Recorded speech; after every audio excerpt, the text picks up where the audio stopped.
Sun Tzu, El arte de la guerra. El arte de la guerra es el mejor libro de estrategia de todos los tiempos. Inspiró a Napoleón, Maquiavelo, Mao Zedong y muchas más figuras históricas. Este libro, de 2500 años de antigüedad, es uno de los más importantes textos clásicos chinos en el que, a pesar del tiempo transcurrido, ninguna de sus máximas ha quedado anticuada, ni hay un solo consejo que hoy no sea útil. Pero la obra del general Sun Tzu no es únicamente un libro de práctica militar, sino un tratado que enseña la estrategia suprema de aplicar con sabiduría el conocimiento de la naturaleza humana en los momentos de confrontación. No es, por tanto, un libro sobre la guerra.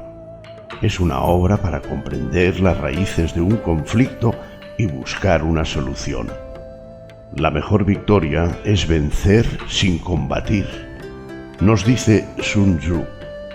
Y esa es la distinción entre el hombre prudente y el ignorante.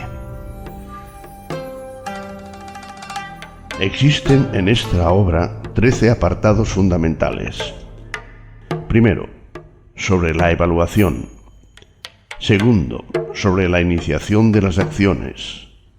Tercero, sobre las proposiciones de la victoria y la derrota. Cuarto, sobre la medida en la disposición de los medios. Quinta, sobre la firmeza. Sexto, sobre lo lleno y lo vacío. Séptimo, sobre el enfrentamiento directo e indirecto. Octavo, sobre los 9 cambios. Noveno, sobre la distribución de los medios. Décimo, sobre la topología. Décimo primero, sobre las clases de terreno. Décimo segundo, sobre el arte de atacar por el fuego. Décimo tercero, sobre la concordia y la discordia. Introducción. Sun Tzu fue un general chino que vivió alrededor del siglo V a.C. La colección de ensayos sobre el arte de la guerra atribuida a Sun Tzu es el tratado más antiguo que se conoce sobre el tema. A pesar de su antigüedad, los consejos de Sun Tzu siguen manteniendo vigencia. El arte de la guerra es el mejor libro de estrategia de todos los tiempos. Inspiró a Napoleón, Maquiavelo, Mao Zedong y muchas más figuras históricas. Este libro, de 2500 años de antigüedad, es uno de los más importantes textos clásicos chinos en el que, a pesar del tiempo transcurrido, ninguna de sus máximas ha quedado anticuada, ni hay un solo consejo que hoy no sea útil. Pero la obra del general Sun Tzu no es únicamente un libro de práctica militar, sino un tratado que enseña la estrategia suprema de aplicar con sabiduría el conocimiento de la naturaleza humana en los momentos de confrontación. No es, por tanto, un libro sobre la guerra.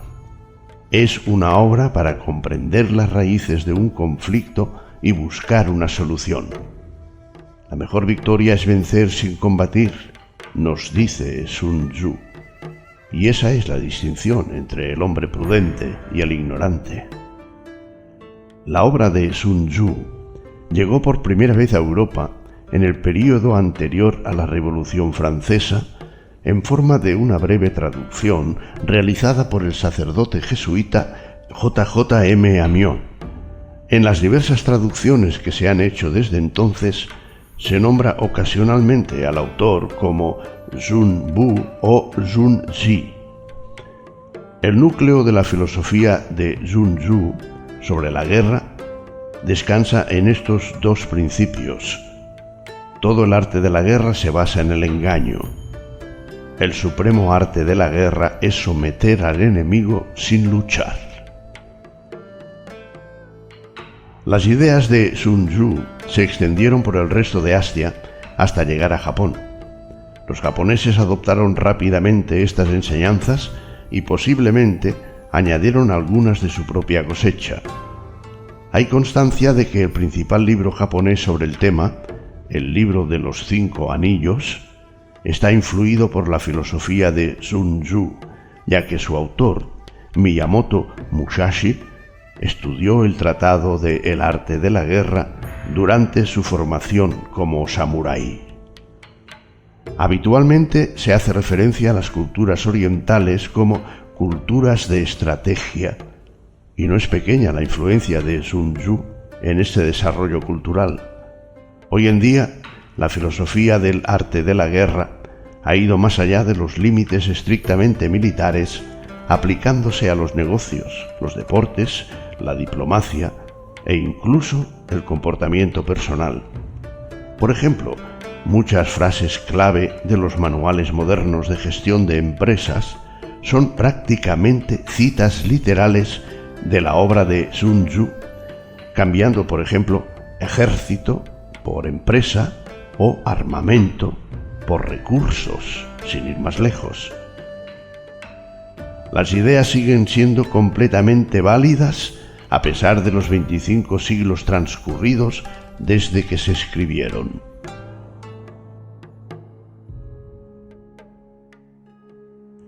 Capítulo 1. Sobre la evaluación.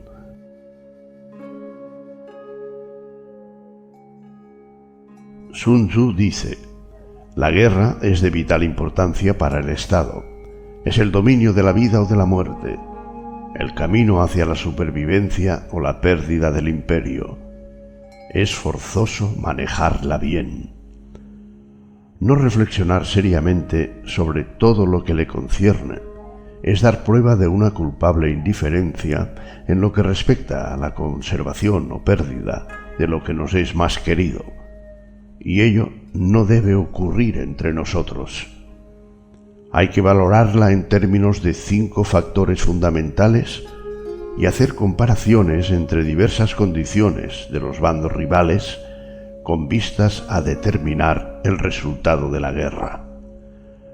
El primero de estos factores es la doctrina, el segundo el tiempo, el tercero el terreno, el cuarto el mando y el quinto la disciplina. La doctrina.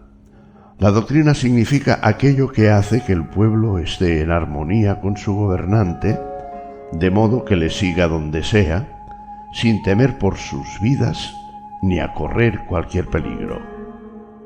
El tiempo.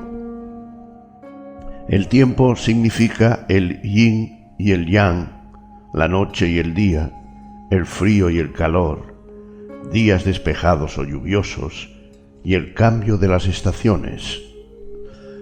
El terreno. El terreno implica las distancias y hace referencia a dónde es fácil o difícil desplazarse, y si es campo abierto o lugares estrechos, y esto influencia las posibilidades de supervivencia. El mando. El mando ha de tener como cualidades sabiduría, sinceridad, benevolencia, coraje y disciplina. Por último, disciplina.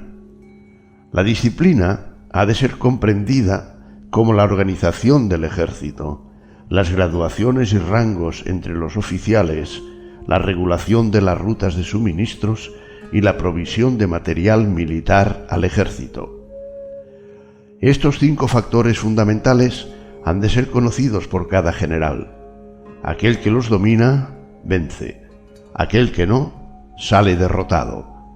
Por lo tanto, al trazar los planes, han de compararse los siguientes 7 factores, valorando cada uno con el mayor cuidado. ¿Qué dirigente es más sabio y capaz? ¿Qué comandante posee el mayor talento? ¿Qué ejército obtiene ventajas de la naturaleza y el terreno? ¿En qué ejército se observan mejor las regulaciones y las instrucciones? ¿Qué tropas son más fuertes? ¿Qué ejército tiene oficiales y tropas mejor entrenadas? ¿Qué ejército administra recompensas y castigos de forma más justa? Mediante el estudio de estos 7 factores, seré capaz de adivinar cuál de los dos bandos saldrá victorioso y cuál será derrotado. El general que siga mi consejo es seguro que vencerá. Ese general ha de ser mantenido al mando. Aquel que ignore mi consejo ciertamente será derrotado. Ese debe ser destituido.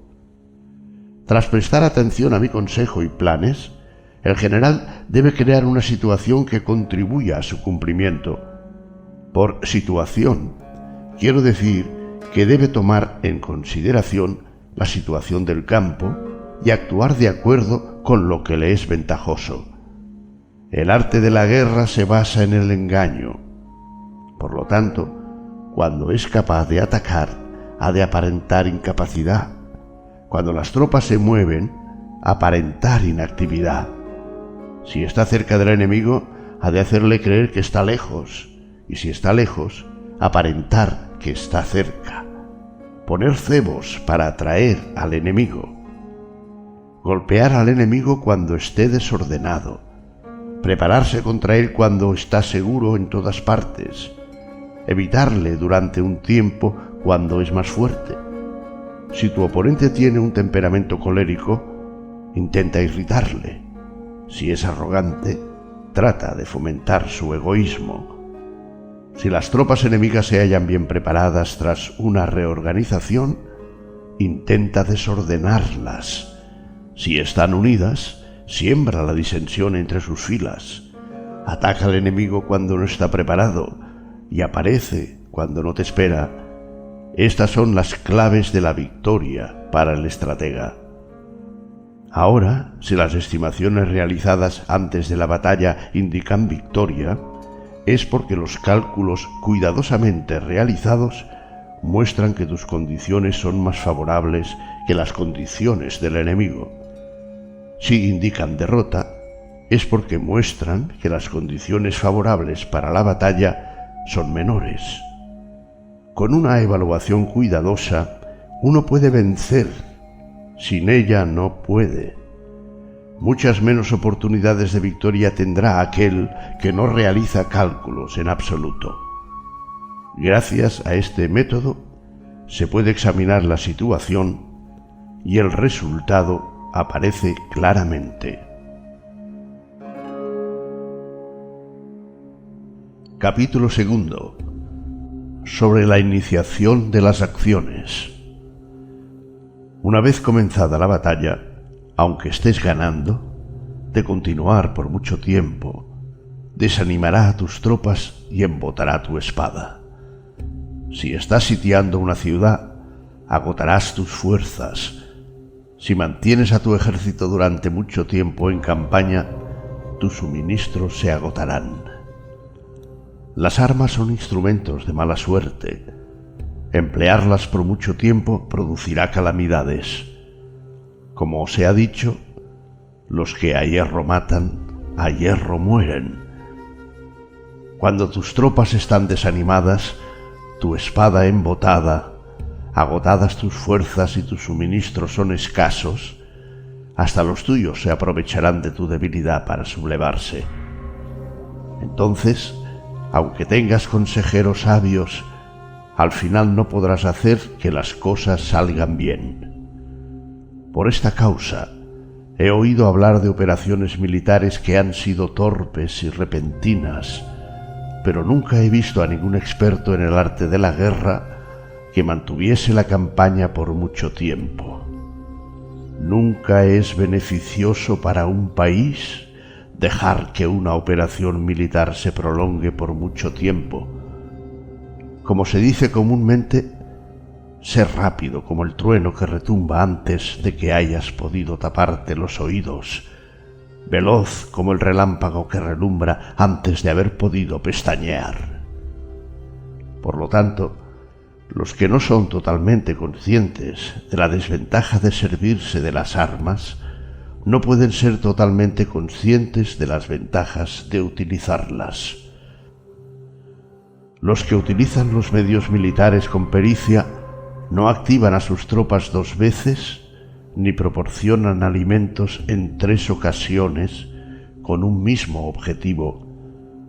Esto quiere decir que no se debe movilizar al pueblo más de una vez por campaña y que inmediatamente después de alcanzar la victoria no se debe regresar al propio país para hacer una segunda movilización. Al principio, esto significa proporcionar alimentos para las propias tropas, pero después se quitan los alimentos al enemigo. Si tomas los suministros de armas de tu propio país, pero quitas los alimentos al enemigo, puedes estar bien abastecido de armamento y de provisiones. Cuando un país se empobrece a causa de las operaciones militares, se debe al transporte de provisiones desde un lugar distante. Si las transportas desde un lugar distante, el pueblo se empobrecerá. Los que habitan cerca de donde está el ejército pueden vender sus cosechas a precios elevados, pero se acaba de este modo el bienestar de la mayoría de la población. Cuando se transportan las provisiones muy lejos, la gente se arruina a causa del alto costo. En los mercados cercanos al ejército, los precios de las mercancías se aumentan. Por lo tanto, las largas campañas militares constituyen una lacra para el país. Cuando se agotan los recursos, los impuestos se recaudan bajo presión. Cuando el poder y los recursos se han agotado, se arruina el propio país. Se priva al pueblo de gran parte de su presupuesto, mientras que los gastos del gobierno para armamentos se elevan. Los habitantes constituyen la base de un país. Los alimentos son la felicidad del pueblo. El príncipe debe respetar este hecho y ser sobrio y austero en sus gastos públicos. En consecuencia, un general inteligente lucha por desproveer al enemigo de sus alimentos.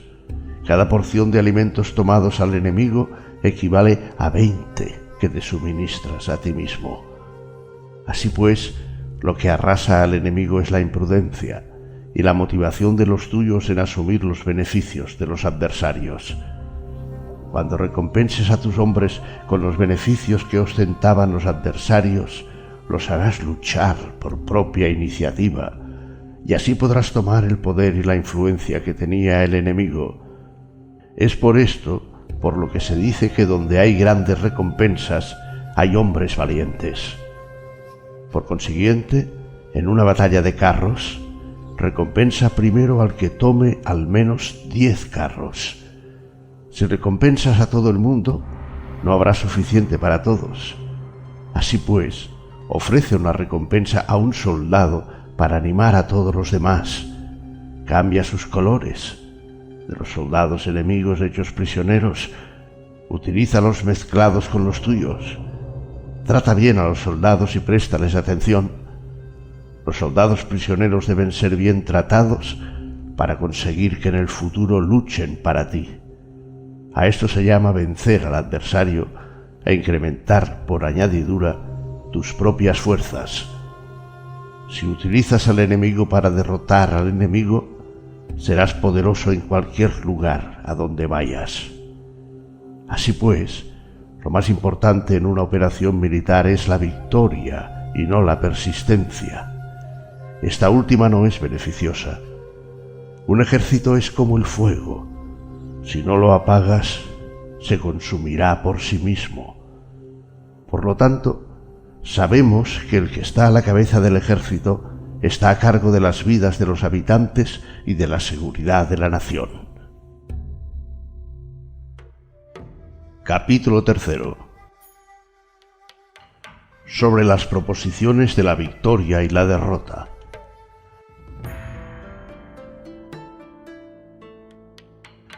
Como regla general, es mejor conservar a un enemigo intacto que destruirlo. Captura a sus soldados para conquistarlos y dominas a sus jefes. Un general decía: practica las artes marciales, calcula la fuerza de tus adversarios, haz que pierdan su ánimo y dirección, de manera que aunque el ejército enemigo esté intacto, sea inservible. Esto es ganar sin violencia.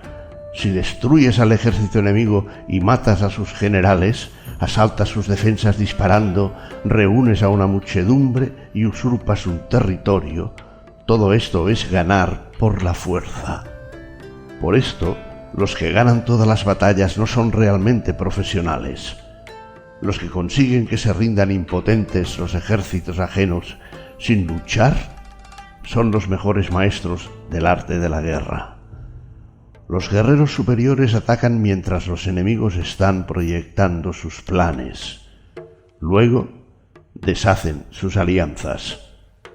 Por eso, un gran emperador decía: el que lucha por la victoria frente a espadas desnudas no es un buen general. La peor táctica es atacar a una ciudad. Asediar, acorralar a una ciudad solo se lleva a cabo como último recurso. Emplea no menos de 3 meses en preparar tus artefactos y otros 3 para coordinar los recursos para tu asedio. Nunca se debe atacar por cólera y con prisas. Es aconsejable tomarse tiempo en la planificación y coordinación del plan. Por lo tanto, un verdadero maestro de las artes marciales vence a otras fuerzas enemigas sin batalla, conquista otras ciudades sin asediarlas y destruye a otros ejércitos sin emplear mucho tiempo. Un maestro experto en las artes marciales deshace los planes de los enemigos, estropea sus relaciones y alianzas, le corta los suministros o bloquea su camino, venciendo mediante estas tácticas sin necesidad de luchar. Es imprescindible luchar contra todas las facciones enemigas para obtener una victoria completa, de manera que su ejército no quede acuartelado y el beneficio sea total. Esta es la ley del asedio estratégico. La victoria completa se produce cuando el ejército no lucha, la ciudad no es asediada, la destrucción no se prolonga durante mucho tiempo y en cada caso el enemigo es vencido por el empleo de la estrategia. Así pues, la regla de la utilización de la fuerza es la siguiente: si tus fuerzas son 10 veces superiores a las del adversario, rodéalo. Si son 5 veces superiores, atácalo. Si son 2 veces superiores, divídelo. Si tus fuerzas son iguales en número, lucha si te es posible. Si tus fuerzas son inferiores, mantente continuamente en guardia, pues el más pequeño fallo te acarrearía las peores consecuencias. Trata de mantenerte al abrigo y evita en lo posible un enfrentamiento abierto con él. La prudencia y la firmeza de un pequeño número de personas puede llegar a cansar y a dominar incluso a numerosos ejércitos. Este consejo se aplica en los casos en que todos los factores son equivalentes. Si tus fuerzas están en orden mientras que las suyas están inmersas en el caos, si tú y tus fuerzas están con ánimo y ellos desmoralizados, entonces, aunque sean más numerosos, puedes entrar en batalla. Si tus soldados, tus fuerzas, tu estrategia y tu valor son menores que las de tu adversario, entonces debes retirarte y buscar una salida. En consecuencia, si el bando más pequeño es obstinado, cae prisionero del bando más grande. Esto quiere decir que si un pequeño ejército no hace una valoración adecuada de su poder y se atreve a enemistarse con una gran potencia, por mucho que su defensa sea firme, inevitablemente se convertirá en conquistado. Si no puedes ser fuerte, pero tampoco sabes ser débil, serás derrotado. Los generales son servidores del pueblo. Cuando su servicio es completo, el pueblo es fuerte. Cuando su servicio es defectuoso, el pueblo es débil. Así pues, existen 3 maneras en las que un príncipe lleva al ejército al desastre. Cuando un príncipe, ignorando los hechos, ordena avanzar a sus ejércitos o retirarse cuando no deben hacerlo. A esto se le llama inmovilizar al ejército. Cuando un príncipe ignora los asuntos militares, pero comparte en pie de igualdad el mando del ejército, los soldados acaban confusos.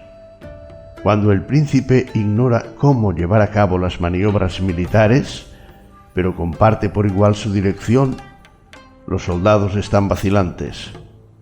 Una vez que los ejércitos están confusos y vacilantes, empiezan los problemas procedentes de los adversarios. A esto se le llama perder la victoria por trastornar el aspecto militar. Si intentas utilizar los métodos de un gobierno civil para dirigir una operación militar, la operación será confusa. Triunfan aquellos que saben cuándo luchar y cuándo no. Saben discernir cuándo utilizar muchas o pocas tropas. Tienen tropas cuyos rangos superiores e inferiores tienen el mismo objetivo.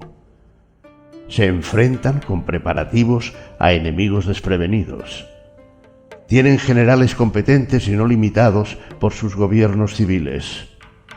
Estas 5 son las maneras de conocer al futuro vencedor.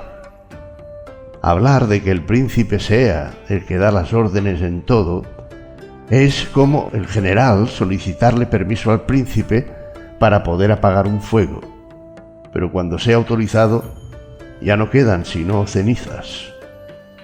Si conoces a los demás y te conoces a ti mismo, ni en 100 batallas correrás peligro. Si no conoces a los demás, pero te conoces a ti mismo, perderás una batalla y ganarás otra. Si no conoces a los demás ni te conoces a ti mismo, correrás peligro en cada batalla.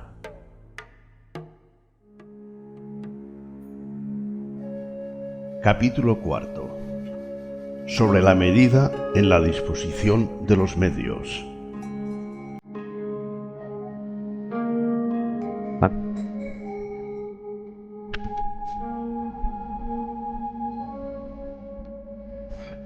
Y después,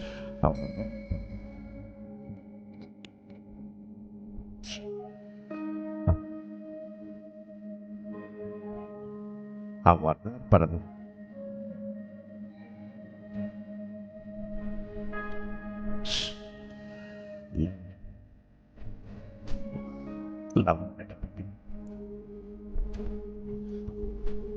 los guerreros, pero no pueden hacer eso si los adversarios tienen sobre el que informarse ni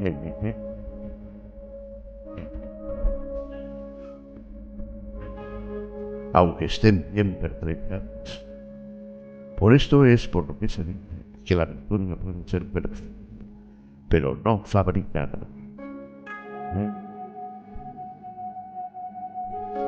La una mientras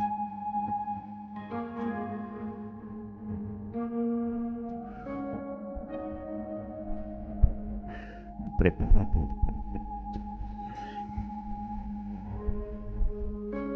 Cuando los adversarios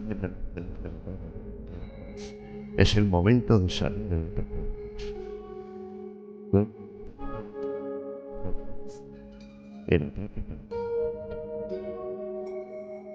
Los expertos se esconden en las profundidades de la tierra.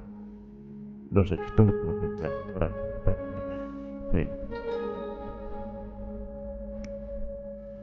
de esta manera pueden protegerse y lograr éxitos.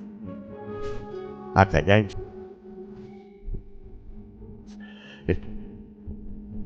y espíritu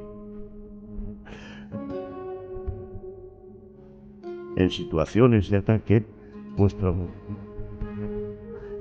grito fulgurante, veloz como el trueno, para los que no se pueden aunque vengan del prever la victoria en cuanto a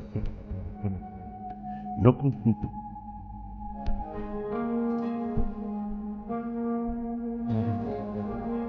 pero esa victoria no es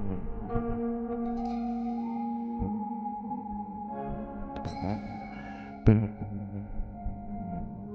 es por darte cuenta hasta el punto de ser capaz donde no existe fuerza para levantar un cabello. No es necesario tener una vista aguda para ver el sol y la luna, ni se necesita tener mucho oído para escuchar el retumbar del trueno. Lo que todo el mundo conoce no se llama sabiduría.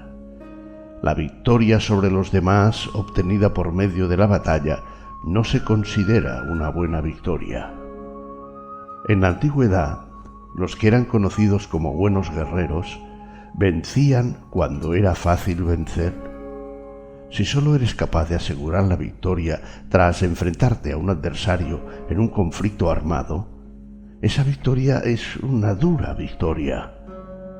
Si eres capaz de ver lo sutil y de darte cuenta de lo oculto, irrumpiendo antes del orden de batalla, la victoria así obtenida es una victoria fácil. En consecuencia, las victorias de los buenos guerreros no destacan por su inteligencia o su bravura.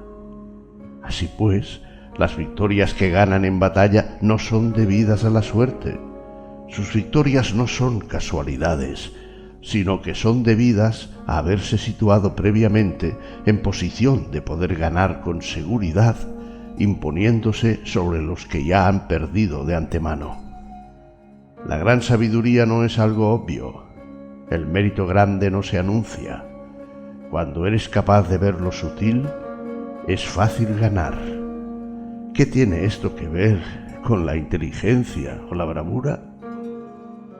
Cuando se resuelven los problemas antes de que surjan, ¿quién llama a esto inteligencia? Cuando hay victoria sin batalla, ¿quién habla de bravura? Así pues, los buenos guerreros toman posición en un terreno en el que no pueden perder y no pasan por alto las condiciones que hacen a su adversario proclive a la derrota. En consecuencia, un ejército victorioso gana primero y entabla la batalla después. Un ejército derrotado lucha primero e intenta obtener la victoria después. Esta es la diferencia entre los que tienen estrategia y los que no tienen planes premeditados. Los que utilizan bien las armas cultivan el camino y observan las leyes. Así pueden gobernar prevaleciendo sobre los corruptos. Servirse de la armonía para desvanecer la oposición, no atacar un ejército inocente, no hacer prisioneros o tomar botín por donde pasa el ejército. No por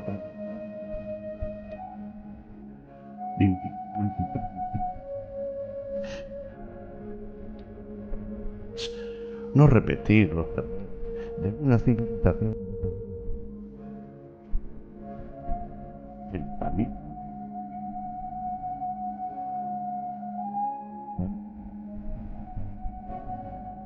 Hasta el punto en que desobedecer las órdenes y los castigos merecen confianza. Cuando los jefes oficiales son capaces de actuar de esta forma, pueden vencer. Claro.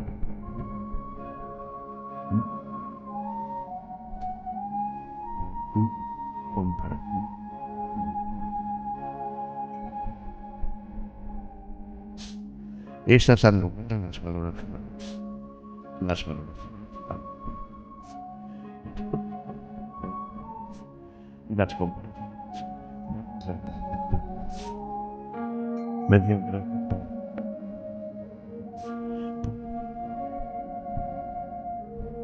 O la derrota.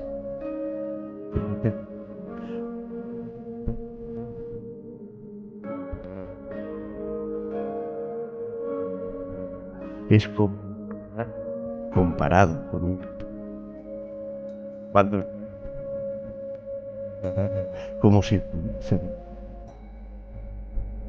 hacia un cañón profundo. Esto es un de oro. Cuando no se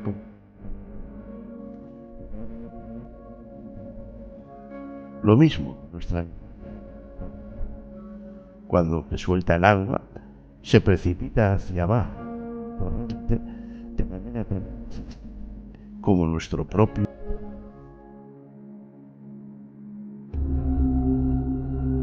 Capítulo quinto. Sobre la firmeza. La fuerza es la energía acumulada o la que se percibe. Esto es muy cambiante. Los expertos son capaces de vencer al enemigo creando una percepción favorable en ellos y así obtener la victoria sin necesidad de ejercer su fuerza. Gobernar sobre muchas personas como si fueran poco es una cuestión de dividirlas en grupos o sectores. Es organización. Batallar contra un gran número de tropas como si fueran pocas es una cuestión de demostrar la fuerza, símbolos y señales. Se refiere a lograr una percepción de fuerza y poder en la oposición. En el campo de batalla se refiere a las formaciones y banderas utilizadas para desplegar las tropas y coordinar sus movimientos. Lograr que el ejército sea capaz de combatir contra el adversario sin ser derrotado es una cuestión de emplear métodos ortodoxos o heterodoxos. La ortodoxia y la heterodoxia no es algo fijo, sino que se utilizan como un ciclo.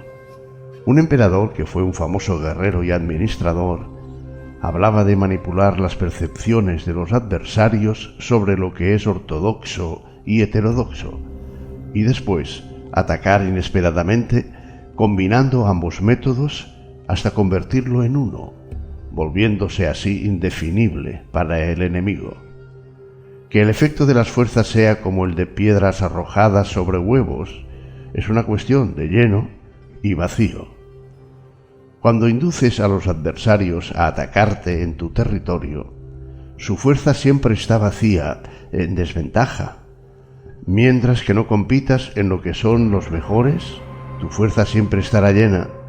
Atacar con lo vacío contra lo lleno es como arrojar piedras sobre huevos. De seguro se rompen. Cuando se entabla una batalla de manera directa, la victoria se gana por sorpresa. El ataque directo es ortodoxo.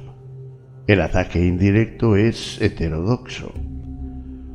Solo hay dos clases de ataques en la batalla: el extraordinario por sorpresa y el directo ordinario, pero sus variantes son innumerables. Lo ortodoxo y lo heterodoxo se originan recíprocamente como en un círculo sin comienzo ni fin. ¿Quién podrá agotarlos? Cuando la velocidad del agua que fluye alcanza el punto en el que puede mover las piedras, esta es la fuerza directa. Cuando la velocidad y maniobrabilidad del halcón es tal que puede atacar y matar, esto es precisión. Lo mismo ocurre con los guerreros expertos. Su fuerza es rápida, su precisión certera. Su fuerza es como disparar una catapulta. Su precisión es dar en el objetivo previsto y causar el efecto esperado. El desorden llega del orden, la cobardía surge del valor, la debilidad brota de la fuerza.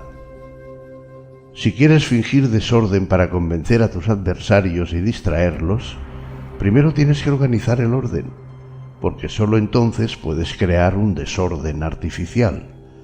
Si quieres fingir cobardía para conocer la estrategia de los adversarios, primero tienes que ser extremadamente valiente, porque solo entonces puedes actuar como tímido de manera artificial.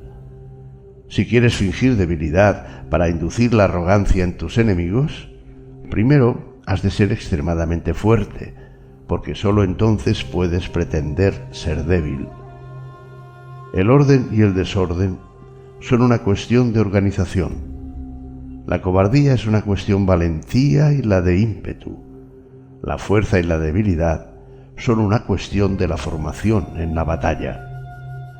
Cuando un ejército tiene la fuerza del ímpetu, percepción, incluso el tímido se vuelve valiente.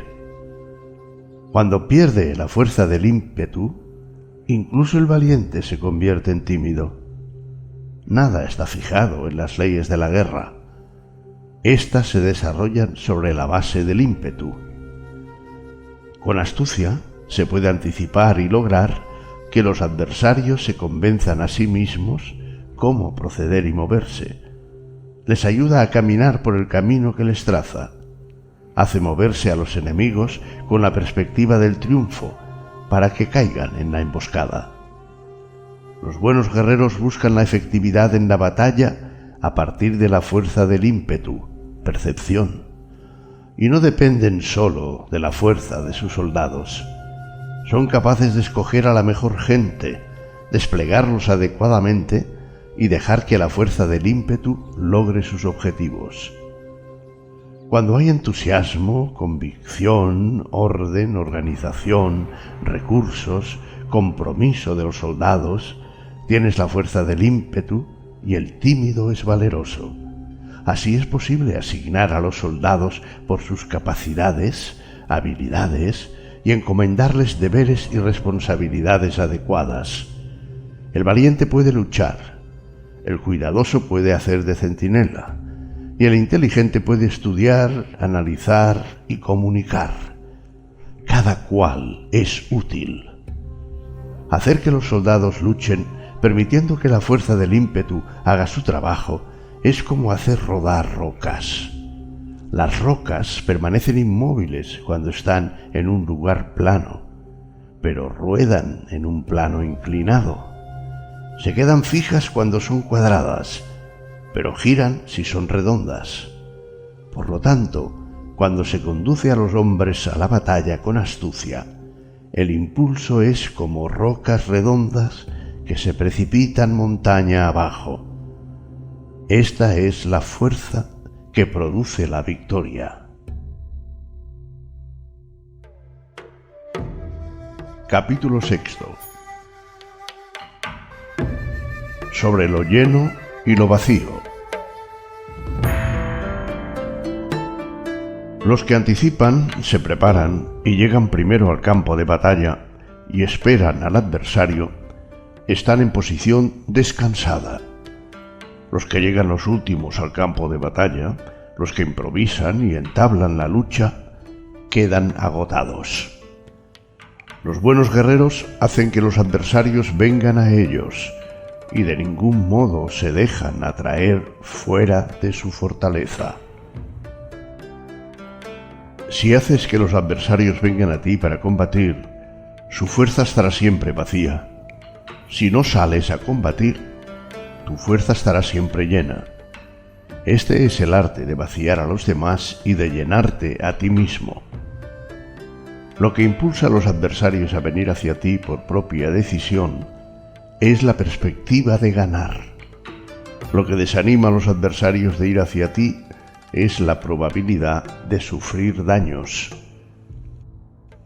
Cuando los adversarios están en posición favorable, debes cansarlos.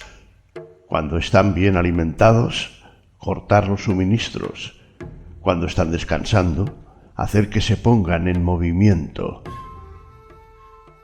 Ataca inesperadamente, haciendo que los adversarios se agoten corriendo para salvar sus vidas.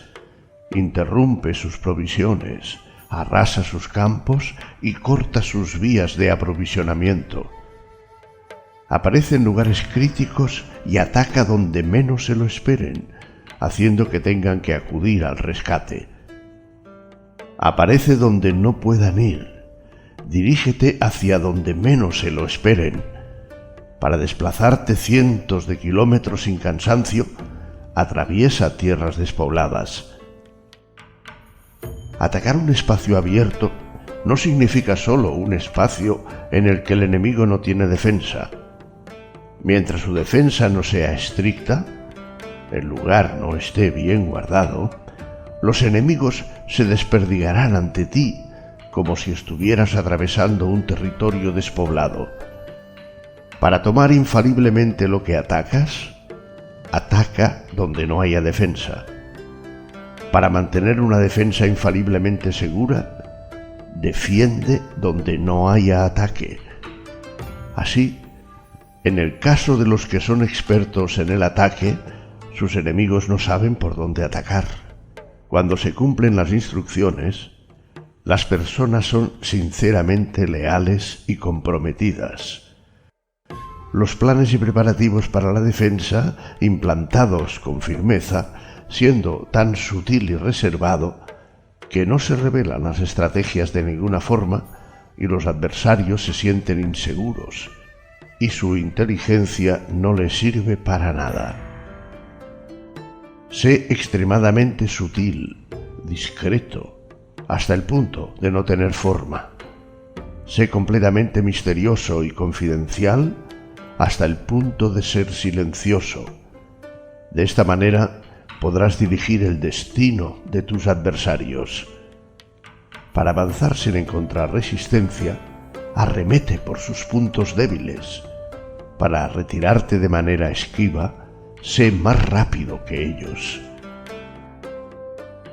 Las situaciones militares se buscan en la velocidad. Llega como el viento, muévete como el relámpago